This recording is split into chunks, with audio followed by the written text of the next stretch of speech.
Bueno, pues paso a informaros de la conferencia de presidentes, que acaba de terminar ahora mismo. En primer lugar, por parte del presidente, en su informe inicial, se ha planteado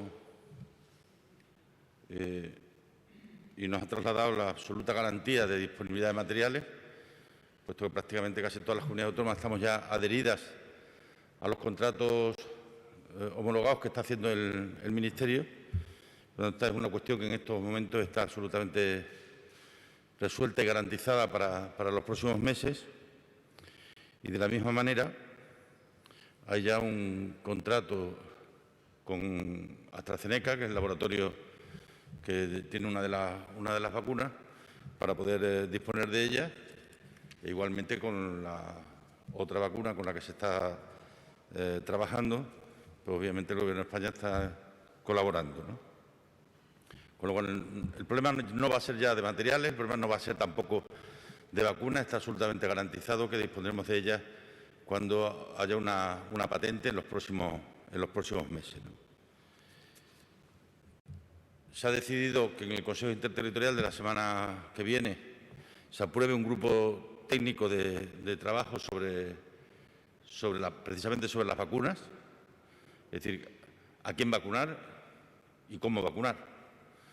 Y yo creo que este es un tema que lo deberíamos de tener también muy trabajado cuando llegue el momento de que dispongamos de una vacuna, ¿no? Que se puedan desarrollar los trabajos en base a una serie de criterios que formalmente estén pactados por el conjunto de las comunidades autónomas. También se ha determinado que en la tercera oleada de seroprevalencia, acordaos que hay dos hechas, va a haber una tercera, una cuarta y una quinta, se hará a lo largo del mes de octubre, no coincidiendo con la vacunación de la gripe. De la misma manera, los cribados comunitarios que estemos haciendo cada uno, por ejemplo, que hemos hecho nosotros en alguna zona de salud de la ciudad de Badajoz, pues hemos quedado en ponernos todos en común, nosotros ya lo veníamos haciendo, pero que sea cual sea la naturaleza del cribado que se lleve a cabo en cualquier ciudad o pueblo por parte de cualquier servicio de salud, que se ponga a disposición del conjunto a través de los mecanismos del Consejo Interterritorial del Sistema Nacional de Salud. Y de la misma manera, la necesidad de reforzar el papel con los entes locales. Los ayuntamientos tienen un papel trascendental, lo tienen desde el minuto uno, en primer lugar en la atención a lo que significó y representó las consecuencias de la pandemia. Yo destacaba el otro día el inmenso papel que personas que han sido elegidas para representar a los ciudadanos de un pueblo, que han sido elegidas para gobernar una localidad y que han estado trasladando comidas a las casas de los ciudadanos o repartiendo bombonas de butano por sus pueblos, ¿no? Yo creo que el papel que han hecho los ayuntamientos y los alcaldes es absolutamente digno del mayor admiración y encomio, ¿no? Respecto al curso académico, hemos quedado también que cualquier decisión que afectara al cierre, bien sea del sistema en una comunidad, como ocurrió en la vez anterior, yo he pedido que eso se lleve incluso hasta el extremo del cierre de un colegio, se ha compartido con el conjunto de las comunidades autónomas. ¿Por qué? Porque lo peor que pudiera ocurrir es que cualquier decisión que se tomara fuera diferente de una comunidad u otra, porque eso no solo generaría absoluta desconfianza e incertidumbre en la ciudadanía, sino más que motivo sobrado de enfado. Respecto a los fondos,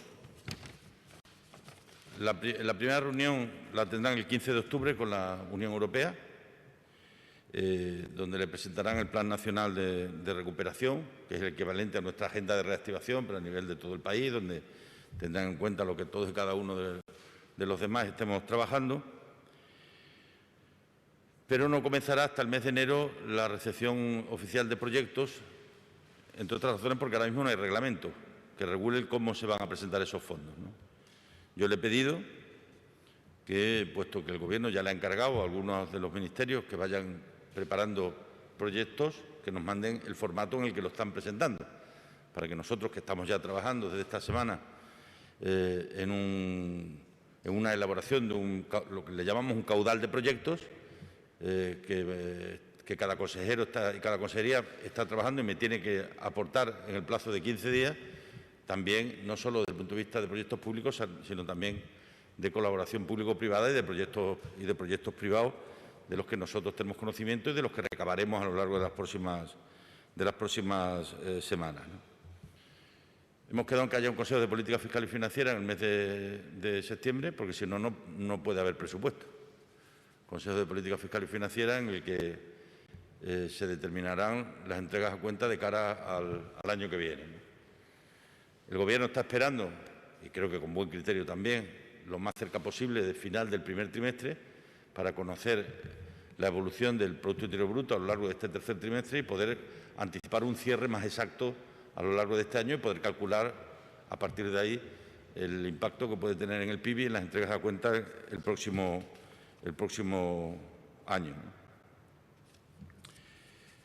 Hay un dato que yo he planteado en mi intervención. Uno tiene que ver para que seamos conscientes de la movilidad, de la enorme movilidad que ha habido a lo largo de este verano y de la que está habiendo desde la semana que viene.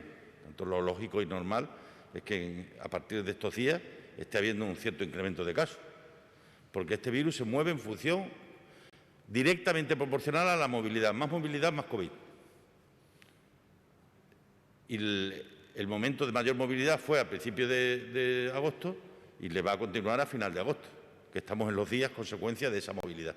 Tanto lo normal y lógico es que a lo largo de los próximos días pueda haber un incremento de casos, ¿no?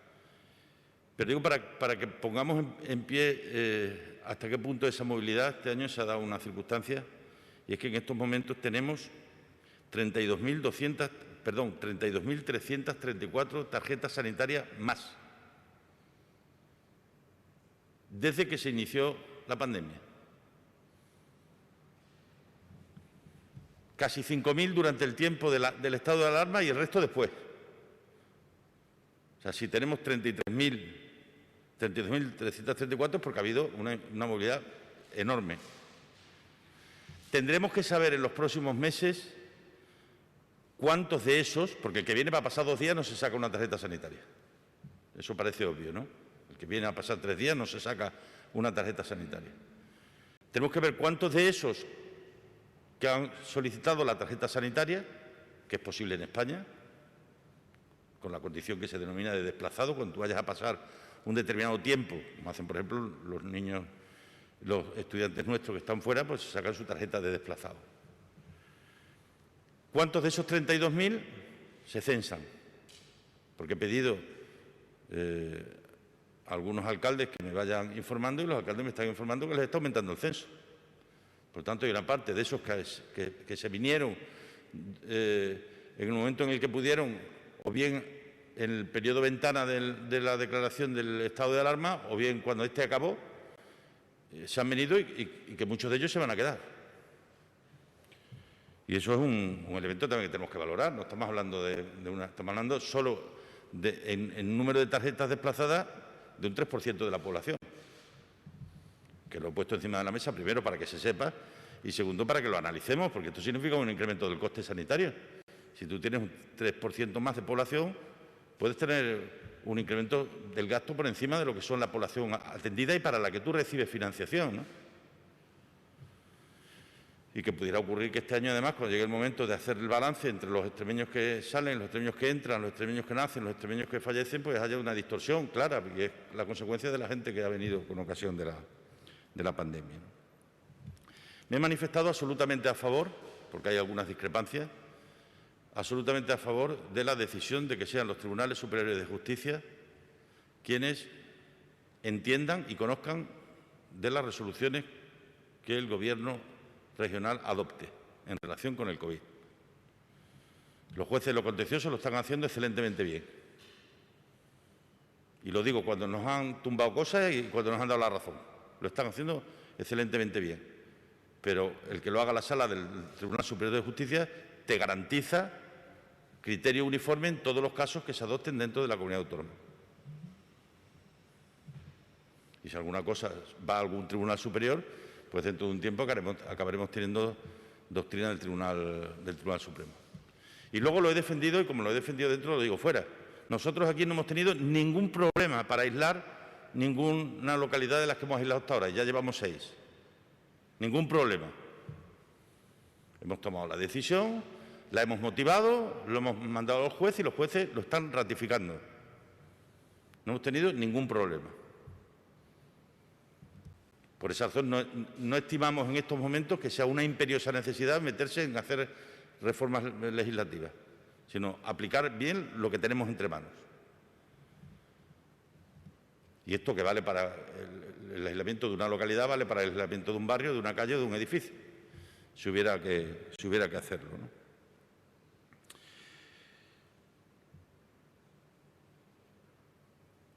En relación con la gripe, vamos a ver, si tenéis la curiosidad de profundizar en lo que está ocurriendo en estos momentos en el hemisferio sur está ahora como estaremos nosotros dentro de 6 meses, es decir, ahora es su invierno, o está siendo su invierno, o ha pasado su invierno. Ha habido una brutal disminución de casos de gripe. Y esto vale para Australia, vale para Sudáfrica, vale para Argentina, es decir, una enorme reducción de los casos de gripe. ¿Por qué? Porque los métodos de prevención que estamos utilizando para el COVID están siendo muy efectivos para prevenir la gripe.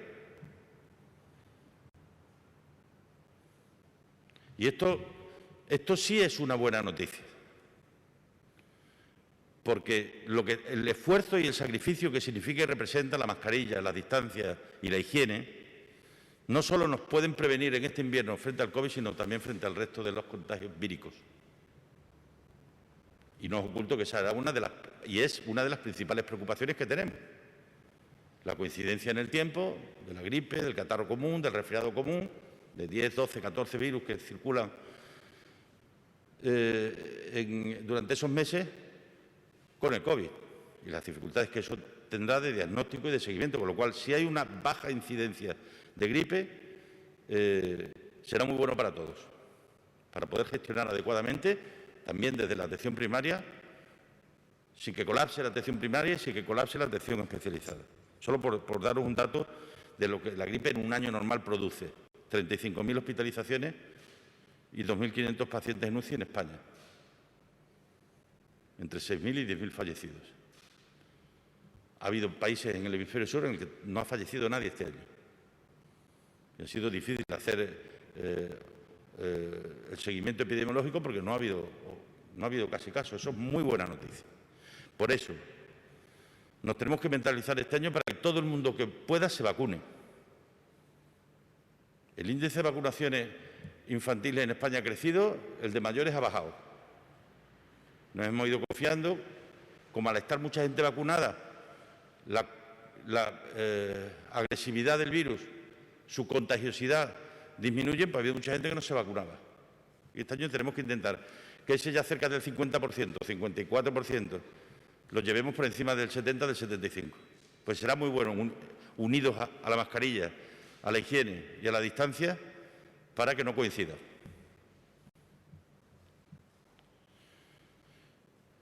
El riesgo cero es imposible, absolutamente imposible. Pero trabajar para acercarnos lo más posible a él, sí es posible. Y es lo que hemos intentado hacer con las decisiones que se han tomado en el ámbito educativo.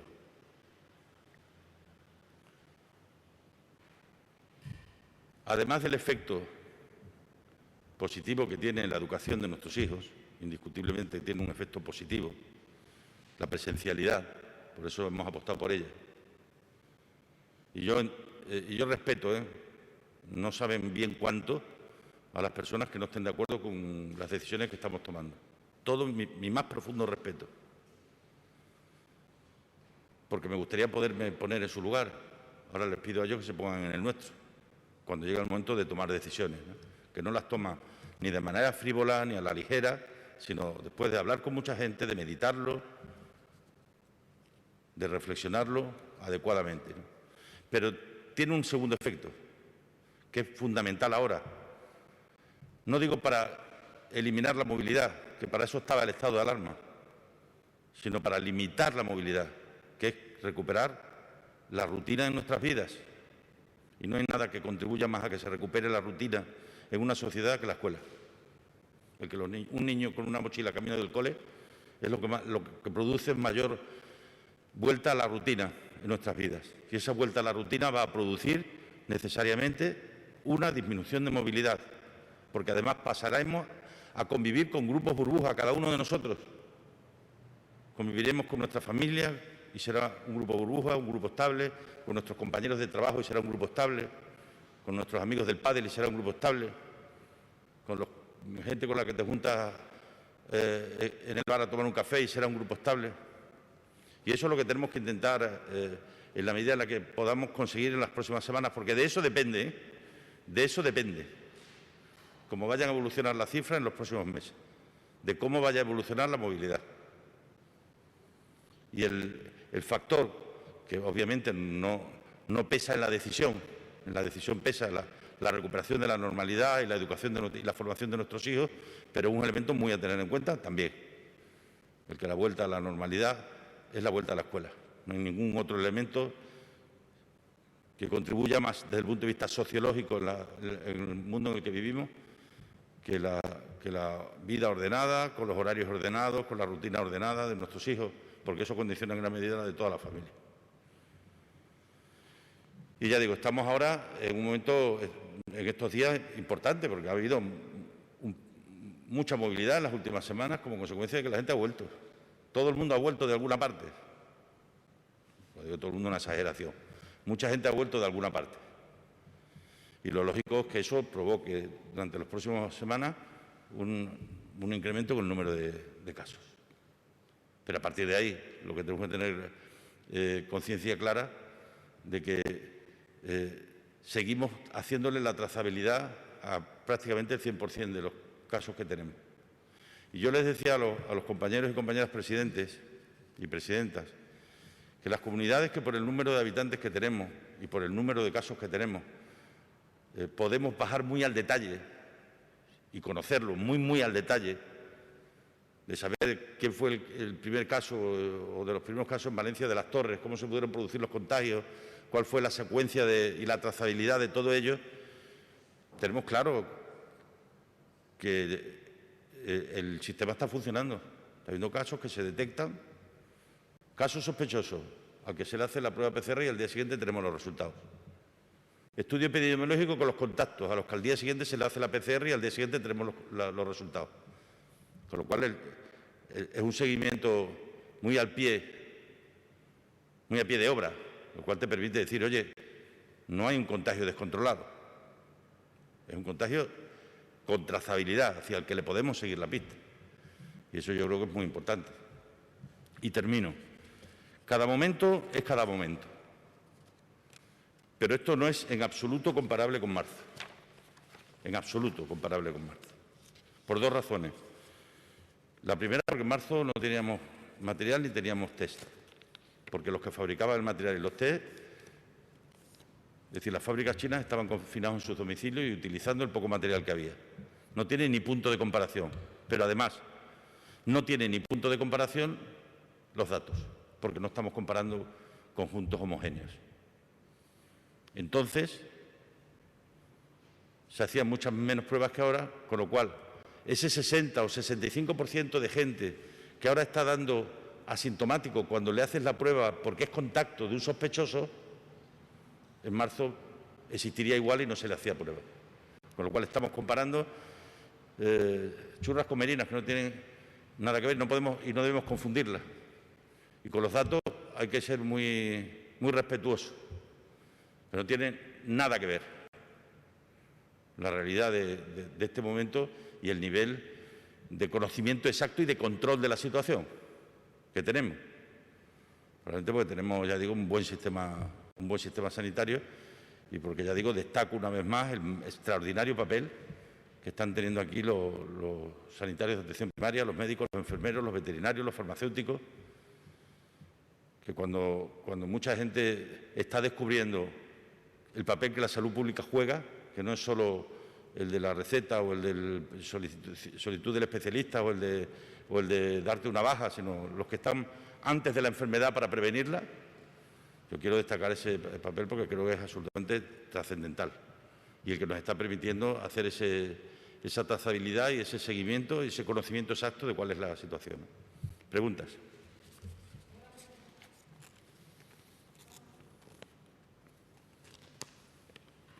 Sí, yo quería ahondar un poquito más en el tema de la vuelta al cole. No sé si han hablado más porque de alguna comunidad se está pidiendo pues alguna ayuda o alguna medida para los padres que los niños tengan que estar en cuarentena.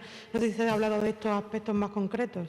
Sí, no, se ha hablado hoy están negociando precisamente en Baleares la mesa de la concertación, donde, aparte de hablar de los ERTE, están hablando de todo esto, es decir, en qué condiciones se puede conseguir que los padres que tengan que, por mor de un positivo de un niño que se tenga que quedar en su casa, puedan estar acompañándoles. Yo creo que eso va a estar en días muy breves planteado y resuelto en un sentido o en otro para que sepamos a qué atenernos, ¿no? Pero yo creo que ese elemento de recuperación de la normalidad es absolutamente trascendente para luchar contra este virus. Mientras nos estemos moviendo es muy complicado. Muy bien, muchas gracias.